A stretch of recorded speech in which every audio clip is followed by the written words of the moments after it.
Hello, this is my second video on WordPress custom menus. My name is Asad Ali and welcome back. सबसे पहले देखते हैं कि हमने पिछली वीडियो में कहाँ तक काम किया था और उसके बाद हम आगे से स्टार्ट करेंगे। चलिए करते हैं। लास्ट वीडियो में हमने header.php में लैंग्वेज एट्रीब्यूट्स का फंक्शन ऐड किया था, ब्लॉग इन्फो का और WP हेड का, और उसके बाद हमने HTML मेन्यूज़ की HTML अपनी header.php में रखी थी। और हमने header.php में ये इसलिए रखा था क्योंकि ये हमारे हर पेज में मेन्यू शो होने वाले हैं। आज हम क्या करेंगे, आज हम 3 टास्क हैं हमारे। आज हम ने क्या करना है, सबसे पहले हम अपना जैम्प स्टार्ट कर लेते हैं। जैम स्टार्ट कर लेना है। मेरा चूँकि चल रहा है इसलिए मैं इसको मिनिमाइज़ कर दूंगा और उसके बाद मैं अपने वेब ब्राउज़र में जाऊंगा और इधर आपने टाइप करना है लोकल होस्ट स्लैश अपने फ़ोल्डर का नाम जो कि था हमारा WP Academy। तो हमने देखा था, जो हमने तैयार किया था कि हमारे पास ये मेन्यूज़ की जो हमने HTML पेस्ट की थी वो डिज़ाइन तो हमारे पास आ गया, लेकिन ये वर्क नहीं कर रहे हैं। अभी हमने इनको वर्क करवाना है। अभी हम मेन्यूज़ वर्डप्रेस के कस्टम मेन्यूज़ हम क्रिएट करेंगे जो हम बैकएंड से जाके बाद में जिन्हें हम अपनी मर्ज़ी से चेंज कर सकें, और हम पीछे से मेन्यू चेंज करें वो हमारे इधर शो हों, इधर मेन्यूज़ में आ जाएं वो। तो देखते हैं हम ये कैसे करेंगे। आज चलते हैं अपने कोड में।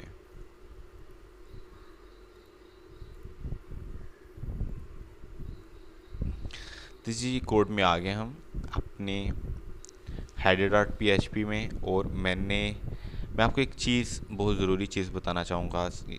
कोई काम करने से पहले, मेन्यूज़ का कोई काम करने से पहले मैं आपको एक बहुत ज़रूरी चीज़ बताना चाहूँगा, वो ये कि आपने ये याद रखना है कि LI जो UL होता है, UL मेन्यू होता है, और मेन्यू के बाहर जो रैप करता है मेन्यूज़ को, LIs को, ठीक है। LIs के बाहर जो UL होता है वो मेन्यू होता है, और उसके बाहर जो सी ये div हो या nav हो वो कंटेनर होती है। इतना आपने याद कर लिया, ठीक है। अभी हम करते हैं अपना काम जी। तो मैं सबसे पहले स्टार्ट कर लेता हूँ PHP, और इधर मैं एक आर्ग्यूमेंट्स की एक अरे बनाऊंगा।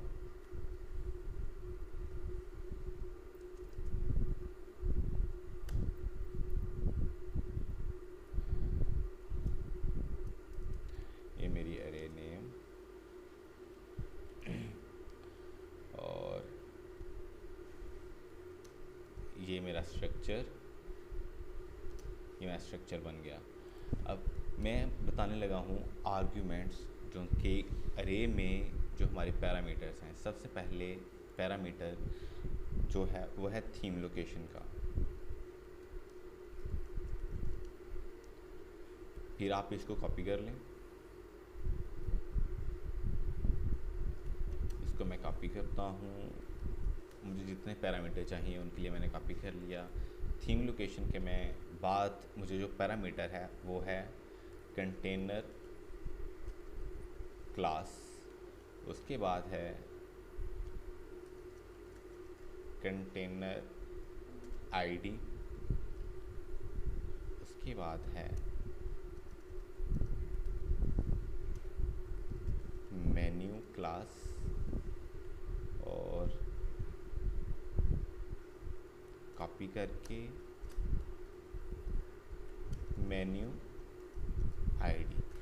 ये पैरामीटर्स हैं जिनकी हमें ज़रूरत होगी और काम करने के लिए, और इन पैरामीटर्स को मैं पास करूँगा वर्डप्रेस के फंक्शन में जो एक्चुअली में हमारे लिए मेन्यूज़ क्रिएट करेगा। तो देखते हैं कि वो फंक्शन कौन सा है। वो फंक्शन है WP nav मेन्यू, और इसके अंदर हम अपने पास करेंगे आर्ग्यूमेंट्स।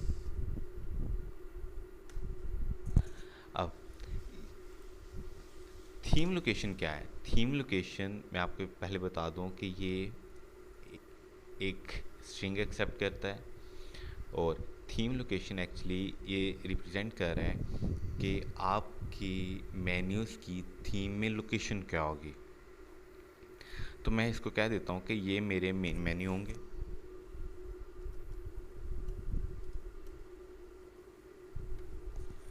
मैं कह रहा हूँ कि ये मेरे मेन मेन्यू होंगे, या टॉप मेन्यू आप इसे कह सकते हैं। आप कोई भी इसे नाम दे सकते हैं जो आपको सूटेबल लगे, अच्छा लगे। उसके बाद कंटेनर क्लास। कंटेनर क्लास भी एक स्ट्रिंग है, और इस स्ट्रिंग में हम क्या पेस्ट करेंगे, क्या लिखेंगे, ये मैं आपको बताता हूँ। अभी मैंने आपसे बात की थी कि अभी मैंने आपको बताया था कि यूएल हमारे एल आई के ऊपर, एल आई से बाहर जो हमारा यूएल होता है वो हमारा मेन्यू होता है, और मेन्यू के बाहर हमारा कंटेनर होता है। वो कोई डिव भी हो सकती है और वो नैब भी हो सकती है। तो हमसे अभी हमारा ये पैरामीटर है कंटेनर क्लास का, हमें पता चल गया कि भाई ये कंटेनर है, और कंटेनर की ये क्लास, कंटेनर की ये आईडी। अगर मेन्यू की आईडी होगी तो भाई मेन्यू की ये क्लास और मेन्यू की आईडी नहीं है। अगर मेन्यू की आईडी नहीं है तो हम इसको फॉल्स कर देंगे, भाई नहीं है, मेन्यू की आईडी नहीं है। बाकी जो है हम उसको लिख करते हैं, उस पर काम करते हैं। तो कंटेनर की क्लास, तो ये मैं इधर से कंटेनर की क्लास ये कॉपी करूँगा और इधर पेस्ट करूँगा। अभी ये क्या है, कंटेनर की आईडी। तो ये मैं कंटेनर की आईडी कॉपी करूँगा और इधर पेस्ट करूँगा। क्या है, मेन्यू क्लास में ये मेन्यू हमारा यूएल मेन्यू। अब इसकी क्लास ये मैं क्लास कॉपी करूँगा और इधर पेस्ट करूँगा। बस इतना साफ का काम है, और कोड को ज़रा थोड़ा सा साफ करना है साथ। ये इतना मैंने सेव कर लिया। अब आपने इससे आगे क्या काम करना है, अब मैं आपको बताता हूँ कि इसके आगे क्या काम करना है। अब आपने ओपन करनी है। अभी आपने मेन्यूज़ को क्रिएट कर लिया, लेकिन ये भी वर्क नहीं करेंगे। तो हम देख लेते हैं कि ये वर्क करेंगे कि नहीं करेंगे। हम जाते हैं अपने ब्राउज़र में और WP एडमिन, आप अपने क्रीडेंशियल्स देंगे, यूज़र नेम, पासवर्ड, और ये फिर आपको लॉगिन करेगा आपके डैशबोर्ड में। जैसे आप डैशबोर्ड में आ जाएं तो आप अपीयरेंस में और देखें, अभी इधर मेन्यूज़ का हमारे पास कोई ऑप्शन नहीं है। अभी मेन्यूज़ हम ऐड नहीं कर सकते हैं। हमने उधर तो कोड तो कर दिया हमने, लेकिन अब क्यों नहीं कर सकते हैं, आगे क्या करना है हमें ऐसा। अब उसके बाद हम क्या करेंगे, हम अपनी functions.php में जाएंगे, और अभी हमने जो ज़रूरी एक काम करना है वो अभी हमने नहीं किया। अभी हम क्या करेंगे कि हम इधर उन मेन्यूज़ को जो हमने क्रिएट किए हैं उनको रजिस्टर करेंगे। तो उनको रजिस्टर करने के लिए हमारे पास एक फंक्शन है, रजिस्टर नैव मेन्यू। ये हमारे पास एक फंक्शन है मेन्यूज़ को रजिस्टर करने के लिए। अब ये दो पैरामीटर्स एक्सेप्ट करता है। पहला पैरामीटर थीम लोकेशन, और दूसरा उस मेन्यू का नाम कुछ भी आप रख सकते हैं जिसको आप अपने डैशबोर्ड में बाद में इस्तेमाल करेंगे अपनी आसानी के लिए। हमने थीम लोकेशन क्या रखी थी, मेन मेन्यू। ये मेन मेन्यू को हम इधर से कॉपी करेंगे, और फंक्शन पहला मैंने क्या कहा था आपको कि दो पैरामीटर्स एक्सेप्ट करता है। पहला मेन मेन्यू यानी कि थीम लोकेशन, और दूसरी भी स्ट्रिंग, वो कोई भी आप कह सकते हैं। जैसे आप कह सकते हैं कि टॉप मेन्यूज़, इसके अंदर स्पेस भी हो सकती है। इसको मैं सेव करूँगा, अपने डैशबोर्ड में जाऊँगा, रिफ़्रेश करूँगा। डैशबोर्ड में जाके मैं रिफ़्रेश करूँगा,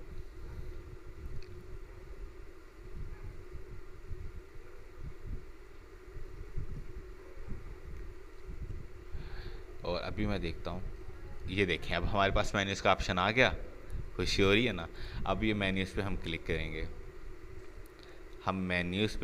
करेंगे, और इधर देखें हमारे पास सिर्फ होम पेज और सैम्पल पेज है। अभी हम सबसे पहले क्या करेंगे कि हम एक मेन्यू क्रिएट मेन्यू करेंगे, मेन्यू 1 आप कुछ भी कह सकते हैं, मेन्यू क्रिएट किया हमने। और ये देखिए हमने ये टॉप मेन्यूज़ आ गया। चूँकि हमने जो टॉप लोकेशन उसकी क्या बता रहा है, कहता है डिस्प्ले लोकेशन क्या होगी, हमने कहा है कि वो टॉप मेन्यू होंगे। हमने ये सिलेक्ट करने हैं और फिर इसको कर देना है सेव किया। अब हमारे पास मेन्यू में इस लोकेशन पे कौन से मेन्यू हैं, एक होम है और एक सैम्पल पेज है। अभी हमारे पास वो आने चाहिए, लेकिन उससे पहले हम क्या करेंगे, चूँकि हमने मेन्यूज़ तो क्रिएट कर ली हैं, अब हमें ये नहीं चाहिए, ये वाली डिव नहीं चाहिए। इसको मैं कमेंट आउट कर दूंगा, बल्कि ख़त्म ही कर दूंगा, मुझे ये नहीं चाहिए। चूँकि तो अपनी वेबसाइट ओपन करेंगे, देखें हमारे पास दो मेन्यू आ गए, एक होम आ गया और एक सैम्पल पेज आ गया। तो इस तरह से ये होम और ये हमारा सैम्पल पेज आ गया। चूँकि इनमें अभी कुछ भी नहीं है, इसलिए कुछ भी नहीं शो हो रहा है। अभी मैं अपने डैशबोर्ड में जाऊँगा, पेजेस में जाऊँगा, और ये अपना मेरा होम पेज तो कोई भी नहीं है, उसमें कुछ भी नहीं रखा हुआ, लेकिन सैम्पल पेज में देखते हैं क्या है क्या नहीं है। तो देख लेते हैं अभी।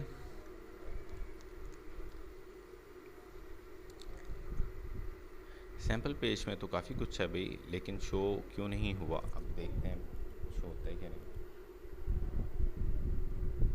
सैम्पल पेज में कुछ भी नहीं शो हुआ अभी, क्योंकि हमने अभी पेज डॉट PHP नहीं बनाया।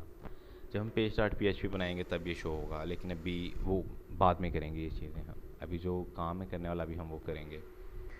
वीडियो के स्टार्ट में मैंने कहा था कि आज हम 3 टास्क करेंगे, जिनमें से एक टास्क हमने अभी कर लिया है। मैं जल्दी से सबसे पहले उसको हम रिवाइज़ करेंगे, उसके बाद अगले 2 टास्क करेंगे।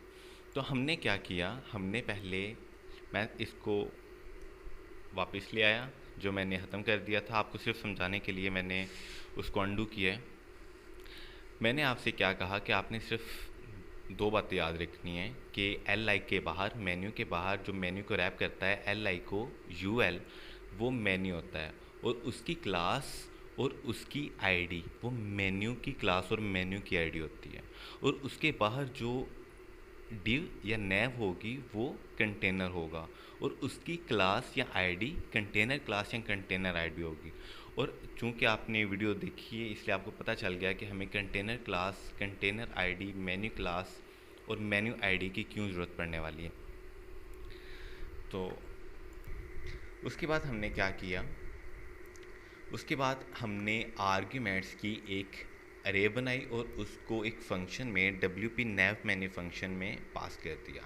इतना काम करने के बाद जब हमने अपने डैशबोर्ड में देखा तो हमारे पास मेन्यू का ऑप्शन डैशबोर्ड में अभी नहीं आया था। उसके बाद हमने क्या किया, एक फंक्शन को इस्तेमाल किया functions.php के अंदर, और अपने जो मेन्यूज़ बनाए थे उनको हमने रजिस्टर किया।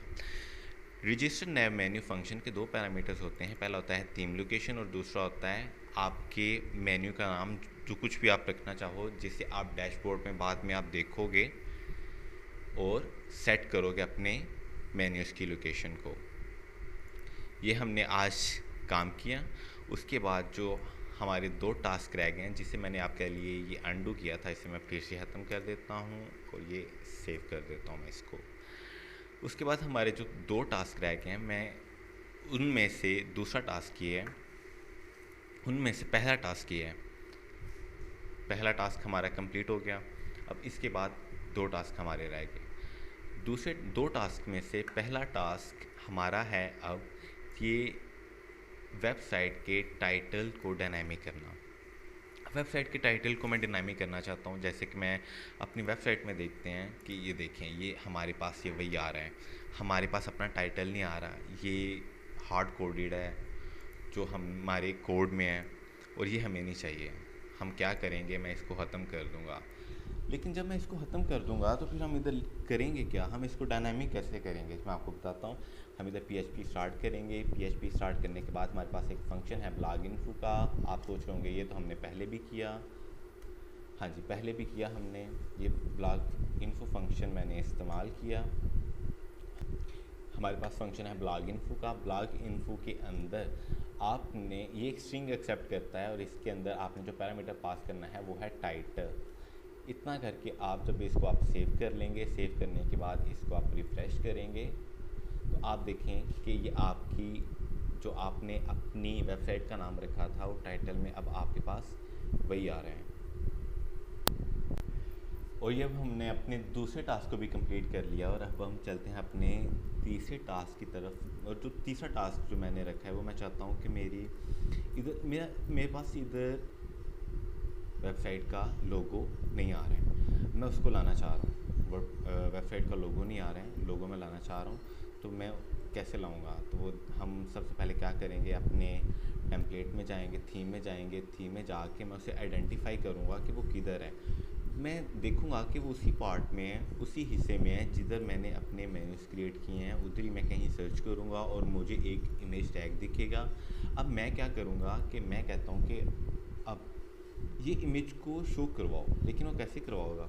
इसके लिए मेरे पास एक फ़ंक्शन है, वर्डप्रेस का एक फ़ंक्शन है जो है गेट टेम्पलेट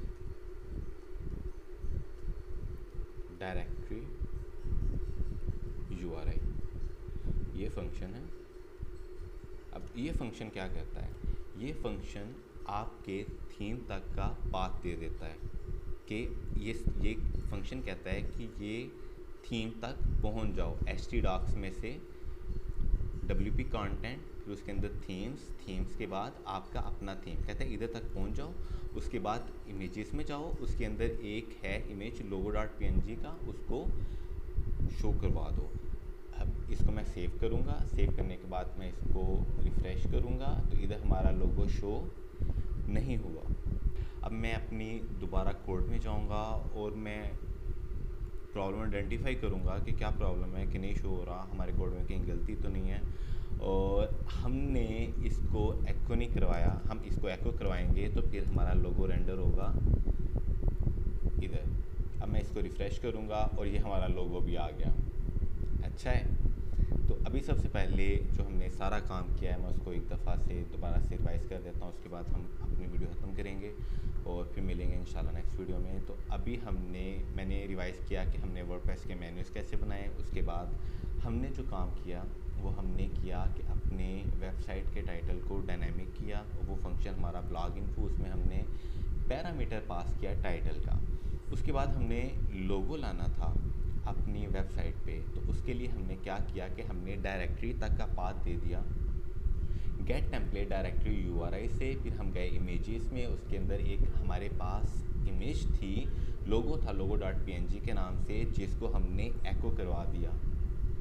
फिर हमने इसको सेव कर दिया। सेव करने के बाद जब हमने इसको रिफ़्रेश किया तो लोगो हमारा आ चुका था। बहुत शुक्रिया आपका वीडियो देखने का, और मज़ीद लेक्चर्स देखने के लिए सब्सक्राइब कर दें अगर आपको ये वीडियो अच्छी लगी, और वीडियो देखते रहिए। बहुत शुक्रिया। अल्लाह हाफिज़।